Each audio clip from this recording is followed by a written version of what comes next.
Hello കൂട്ടുകാരെ, എല്ലാവർക്കും ആര്യദക്ഷേഷിൻ്റെ ഒരു പുതിയ വീഡിയോയിലേക്ക് സ്വാഗതം. ഇന്ന് നമ്മൾ പോകുന്നത് ശ്രീ വടക്കുംനാഥ ക്ഷേത്രത്തിലേക്കാണ്. അതായത് ശരിക്കും പറഞ്ഞാണ്ടല്ലോ, വടക്കും നാഥ സർവം നടത്തും നാഥ എന്ന് പറഞ്ഞൊരു പാട്ട് കേൾക്കുമ്പോൾ ഒരുപാട് ആഗ്രഹിച്ചിട്ടുണ്ട് ഈ വടക്കുംനാഥൻ്റെ സന്നിധിയിലൊന്ന് എത്തണമെന്ന്. പക്ഷെ കുട്ടിക്കാലത്ത് എനിക്കറിയത്തില്ലായിരുന്നു വടക്കുംനാഥ ക്ഷേത്രം എവിടെയാണെന്നോ, എവിടെ വരെ പോകണം, എത്ര ദൂരം പോകണം എന്നുള്ള കാര്യങ്ങളൊന്നും നമുക്കറിയത്തില്ലായിരുന്നു. അത് കഴിഞ്ഞ് കുറച്ച് നാളുകളൊക്കെ കഴിഞ്ഞപ്പോഴാണ് മനസ്സിലാവുന്നത് നമുക്ക് തൃശ്ശൂർ വരെ എത്തിയാൽ മതി വടക്കുംനാഥനെ കാണാം എന്നൊക്കെ. പക്ഷേ അപ്പോഴും നമ്മുടെ സാഹചര്യം നമ്മളെ അനുവദിച്ചിട്ടുണ്ടായില്ല.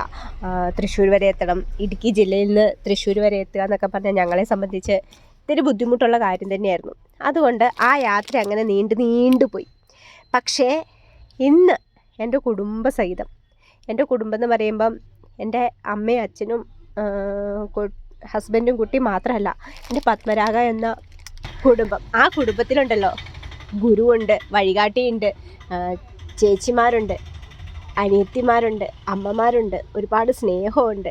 അപ്പോൾ അത്രയും വലിയൊരു കുടുംബത്തിൽ നിന്ന് ആ ഒരു കുടുംബത്തോടൊപ്പമാണ് ഇന്ന് വടക്കുംനാഥൻ്റെ മുമ്പിലെത്തുന്നത്.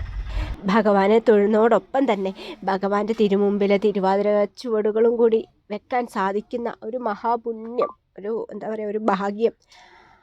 അത്രയും ഒരു സന്തോഷത്തോടു കൂടിയാണ് ഇന്ന് ഞങ്ങളെല്ലാവരും നമ്മുടെ ഭഗവാന്റെ മുമ്പിൽ എത്തിയേക്കുന്നത്. അപ്പോൾ ഇവിടെ ആദ്യമായിട്ട് വരുന്ന ആളുകൾ എന്നെപ്പോലെയൊക്കെ ഉണ്ടെങ്കിൽ അവർക്ക് അറിയാൻ സാധിക്കില്ല എവിടെ തൊഴണം, എങ്ങനെ തൊഴണം എന്നൊക്കെ. നമ്മൾ വടക്കുംനാഥൻ്റെ മുമ്പിൽ വരുമ്പം ഒരു ദർശനക്രമമൊക്കെ ഉണ്ട്. ഓടിപ്പിടിച്ച് വന്ന് ഭഗവാനെ കണ്ടു പോകാനായിട്ട് നമുക്ക് പറ്റില്ല. നമ്മൾ സമയമെടുത്ത് സാവകാശം ഭഗവാന്റെ ഓരോ സങ്കല്പങ്ങളിലും നമ്മൾ ചെന്ന് തൊഴുത് വണങ്ങി വേണം നമുക്ക് പോരാൻ. കുറച്ചധികം സമയം തന്നെ നമ്മൾ അതിന് വേണ്ടിയിട്ട് വേണം നമുക്ക്. അപ്പോൾ അങ്ങനെയൊക്കെ കരുതി വേണം നമ്മൾ ഭഗവാന്റെ തിരുമുമ്പിലോട്ട് വരാൻ തയ്യാറെടുക്കാൻ വേണ്ടി. ഇന്ന് ഞാൻ ആദ്യമായിട്ട് വരുന്ന നിങ്ങളിൽ ആരെങ്കിലുമൊക്കെ ഉണ്ട്, എന്നെപ്പോലെ അറിയാൻ മേലാതൊക്കെ വരുന്നവരുണ്ടെങ്കിൽ നിങ്ങളുടെ അറിവിനായിട്ട് വേണ്ടി കുഞ്ഞ് ഒരു വീഡിയോ ഇവിടെ ഷെയർ ചെയ്ത് തരാം. ഒരു ദർശനക്രമം ഞാൻ പറഞ്ഞു തരാം. നമ്മൾ വടക്കുംനാഥൻ്റെ അടുത്ത് വരുമ്പം ആദ്യം തൊഴേണ്ടത് പുറത്ത് ശ്രീമൂലസ്ഥാനത്താണ്. ശ്രീമൂലസ്ഥാനത്ത് തൊഴുത് അവിടെ ആൽത്തറ തൊഴുത് വേണം നമ്മൾ ഭഗവാന്റെ മുമ്പിലോട്ട് വരാൻ. ഇവിടുന്ന് നമ്മൾ അകത്ത് കടക്കണം.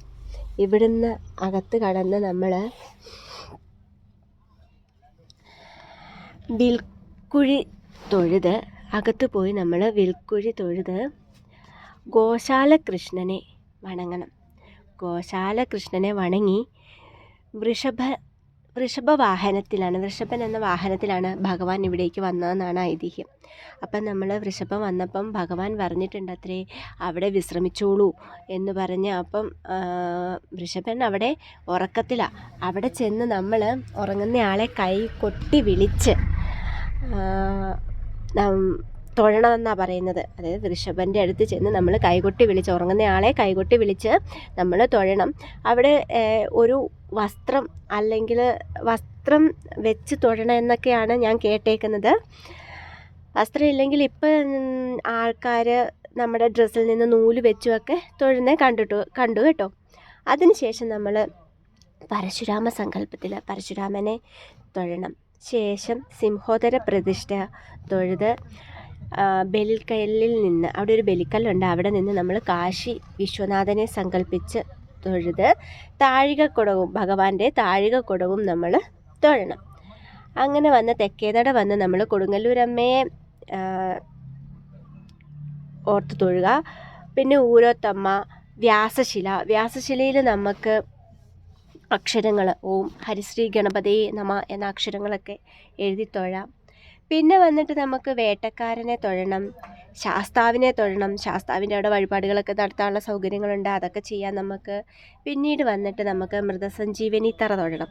മൃതസഞ്ജീവനി തറ സങ്കല്പം എന്ന് പറയുന്നത് ഹനുമാൻ മൃതസഞ്ജീവനിയും കൊണ്ട് പോകുമ്പോൾ അതിൽ നിന്ന് വീണ ഒരു ഭാഗമാണ് അവിടെ എന്നും അത് അവിടെ തൊഴുത് പ്രാർത്ഥിക്കുന്നത് നല്ലതാണെന്നും ഔഷധ ഗുണമുള്ള ചെടികളാണ് അവിടെ നിൽക്കുന്നതും എന്നൊക്കെയാണ് അവിടുത്തെ സങ്കല്പം വന്നത്.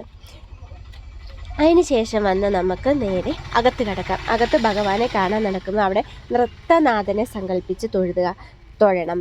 ശേഷം നന്ദികേശൻ അവിടെ ഇരിപ്പുണ്ട്. നന്ദികേശനോട് പരമഭക്തനാണ്, നമ്മുടെ ഭഗവാന്റെ പരമഭക്തനാണ്. അപ്പോൾ അദ്ദേഹത്തോട് നന്ദികേശനോട് ഞാൻ പോയി ഭഗവാനെ കണ്ടോട്ടെ എന്നുള്ള ഒരു അനുവാദമൊക്കെ ഒന്ന് ചോദിക്കണം. അനുവാദമൊക്കെ ചോദിച്ചിട്ട് നമ്മൾ നേരെ നന്ദികേശ ഭഗവാനോട് അനുവാദമൊക്കെ ചോദിച്ചിട്ട് നമ്മൾ നേരെ ഭഗവാനെ കാണാനായിട്ട് കയറി പോവുകയാണ്. അങ്ങനെ വടക്കുംനാഥൻ്റെ മുമ്പിലോട്ട് നമ്മൾ എത്തിക്കഴിഞ്ഞു. നമ്മൾ ആ ഭഗവാനെ കാണുകയാണ്. വേറെ പ്രാർത്ഥനയൊന്നുമില്ല. ഇനിയും ഭഗവാനെ എനിക്ക് തിരുമുമ്പിൽ എത്താൻ പറ്റണം, അത് മാത്രമാണ്. കൺകുളിർക്ക് കണ്ടു. അവിടെ നമുക്ക് ഭഗവാന് മാല സമർപ്പിക്കാം, നെയ്യ് സമർപ്പിക്കാം, വിളക്ക് എണ്ണ സമർപ്പിക്കാം, അങ്ങനെയുള്ള കാര്യങ്ങളൊക്കെ നമുക്ക് അവിടെ ചെയ്യാം. ശേഷം നമുക്ക് ഭഗവാനെ തൊഴുത് ശേഷം നമുക്ക് പാർവതീദേവിയെ തൊഴാനായിട്ട് പോകാം. നമ്മൾ ശേഷം പോയി പാർവതീദേവിയെ തൊഴുത് അവിടെ നമുക്ക് ഈ പറഞ്ഞ പോലെ തന്നെ നെയ്യും വിളക്കും എണ്ണയൊക്കെ സമർപ്പിച്ച് തൊഴുത് വന്ന് അരികത്തായിട്ട് നമ്മുടെ ഗണപതിയെയും തൊഴുത് ശേഷം ശങ്കരനാരായണനെയും തൊഴണം. ശങ്കരനാരായണനെ തൊഴുത് ശേഷം നമ്മൾ ശ്രീരാമനെയും തൊഴുത് തിരിച്ച് ഇതേ ക്രമത്തിൽ വന്ന് വീണ്ടും നമ്മൾ വടക്കുംനാഥൻ്റെ മുമ്പിൽ എത്തണം. ഇങ്ങനെ നമ്മൾ പ്രദക്ഷിണം പൂർത്തിയാക്കണം. അതാണ് ആദ്യമായിട്ട് വരുന്ന ആളുകൾക്ക് പ്രയോജനപ്പെടട്ടെ എന്ന് കരുതി ഉള്ള ഒരു കുഞ്ഞു വീഡിയോയാണ്. എനിക്കും അത്ര ഡീറ്റെയിൽഡായിട്ട് ഒന്നും അറിയില്ല. ഞാനും ഭഗവാന്റെ മുമ്പിൽ ആദ്യമാണ് ഇതുപോലെ അവിടുന്ന് ഇവിടുന്നൊക്കെ വായിച്ചുള്ള അറിവ് വെച്ചിട്ടാണ് പോയതും തൊഴുതതും എല്ലാം. ആ ഒരു അറിവാണ് ഞാൻ നിങ്ങളിലേക്കും കൂടി ഷെയർ ചെയ്തേക്കുന്നത്. ഇതിനകത്ത് എന്തെങ്കിലും തെറ്റുകുറ്റങ്ങളുണ്ടെങ്കിൽ നിങ്ങളറിയാവുന്നവരാണെങ്കിൽ കമൻറ്റ് ചെയ്യുക. നമുക്കത് ബാക്കിയുള്ളവർക്കും കൂടെ അറിയാൻ സാധിക്കും. ബാക്കി എന്തെങ്കിലുമൊക്കെ തെറ്റുകുറ്റങ്ങളൊക്കെ ഉണ്ടെങ്കിൽ ക്ഷമിക്കുക, അത്രേ പറയാനുള്ളൂ. പിന്നെ ശേഷം തൊഴുതിറങ്ങിയതിന് ശേഷം നമ്മുടെ പൂരം നടക്കുന്ന സ്ഥലങ്ങളൊക്കെ എല്ലാവരും ഒന്ന് ചുറ്റി കണ്ടു. അമ്മയൊക്കെ എല്ലാവരും ആദ്യമായിട്ട് വന്നതാണ്. അപ്പോൾ എല്ലാവരെയും ഒന്ന് കൊണ്ടുപോയി എല്ലായിടവും തന്നെ അത്യാവശ്യം എല്ലായിടവും തന്നെ ഒന്ന് കണ്ടു. എല്ലാവരും സന്തോഷമായി. അങ്ങനെ ഞങ്ങൾ തിരിച്ചു പോരാനുള്ള ഒരു തയ്യാറെടുപ്പിലായിരുന്നു.